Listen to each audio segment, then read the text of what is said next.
যতদিন জীবিত থাকবেন অন্তত 4টি আমল আপনি ছাড়বেন না। এটা আপনার জীবনের জন্য একবার অপরিহার্য করে নেবেন। আপনি যতদিন বাঁচবেন ভাববেন যে এই 4টি আমল আমার জীবনের সাথে অতপ্রতভাবে আমি জড়িত করে নিলাম, এটা আমি ছাড়বো না। 1 নম্বর, আপনি 5 ওয়াক্ত নামাজ ছাড়বেন না। আপনি যতদিন জীবিত থাকেন, যতদিন আপনার 5 ওয়াক্ত নামাজ পড়ার মতো সক্ষমতা থাকে, আপনি ততদিন পর্যন্ত নামাজকে কন্টিনিউ করে যাবেন।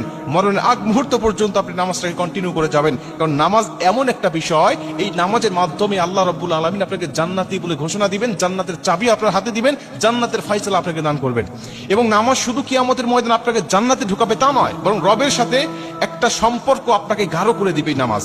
এই নামাজের মাধ্যমে দুনিয়াতে একটা ফ্রেশনেস মুড আপনাকে দিবে। এই নামাজের মাধ্যমে আল্লাহ পাক দুনিয়ার জমিনে আপনাকে একটা সুন্দর চরিত্র দান করবে। এই নামাজের মাধ্যমে আল্লাহ পাক বিভিন্ন খারাপ অশ্লীল কাজকর্ম থেকে আপনাকে বিরত রাখবে। অনেকে আছে নামাজও পড়ে বিভিন্ন অন্যায় অশ্লীলের সাথে জড়িত থাকে, নামাজও পড়ে সুদ ঘুষের সাথেও জড়িত থাকে, নামাজও পড়ে বিভিন্ন অপরাধ কর্মের সাথে সে লিপ্ত থাকে। তারপরেও আমি বলবো আপনি নামাজ ছাড়বেন না, আপনি নামাজটাকে কন্টিনিউ করে যান। অনেকেই বলে নামাজও পড়তেছি সুদও খাচ্ছি, তাহলে কি করব? নামাজ ছেড়ে দিয়ে সুদ খাই। আপনি সুদ ছেড়ে দেন, নামাজটা আপনি কন্টিনিউ রাখেন। যদি আপনি মনে করেন না সুদ ছাড়তে পারতেছি না, ঘুষ ছাড়তে পারতেছি না, গুনাহ ছাড়তে পারতেছি না, আপনি তাই বলে আপনি নামাজ ছাড়বেন না।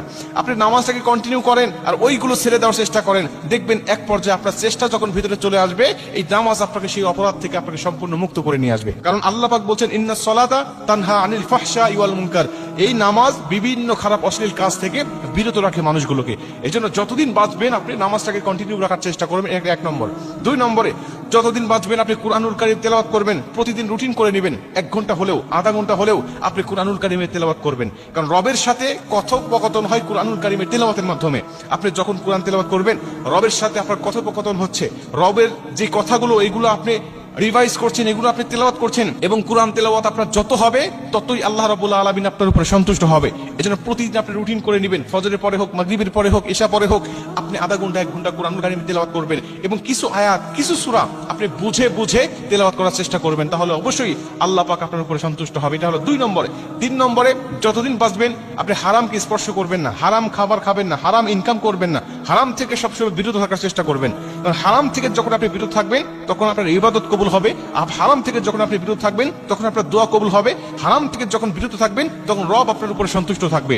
তাহলে সবকিছু আপনার জন্য দুনিয়ার জমিনে কল্যাণকর হয়ে যাবে। এজন্য 3 নম্বরে আপনি হারাম থেকে বিরত থাকার চেষ্টা করবেন। এবং 4 নম্বরে সবচেয়ে গুরুত্বপূর্ণ বিষয়, সেটা হলো এই যে সবসময় সুন্দর আচরণ করবেন। মানুষের সাথে সবসময় সুন্দর আচরণ, সুন্দর ব্যবহার, এটা আপনার জীবনের জন্য অবধারিত করে নেন। আমি মানুষের সাথে খারাপ ব্যবহার করব না। ভাই, আপনি যখন মারা যাবেন আপনার সবকিছু চলে যাবে, দুনিয়াতে কিছুই থাকবে না, থাকবে শুধুমাত্র আপনার সুন্দর একটা আচরণ, সুন্দর একটা চরিত্র, নেক আমল। এই সুন্দর আচরণটা আপনি মানুষের মাঝে রেখে যাবেন। কখনো মানুষকে কষ্ট দিবেন না, মানুষের মনে আঘাত দিবেন না। যতদিন জীবিত থাকবেন এই 4টি কাজ আপনার জীবনের জন্য অবধারিত করে নেন। যতদিন জীবিত থাকবেন অন্তত 4টি আমল আপনি ছাড়বেন না। এটা আপনার জীবনের জন্য একবার অপরিহার্য করে নেবেন।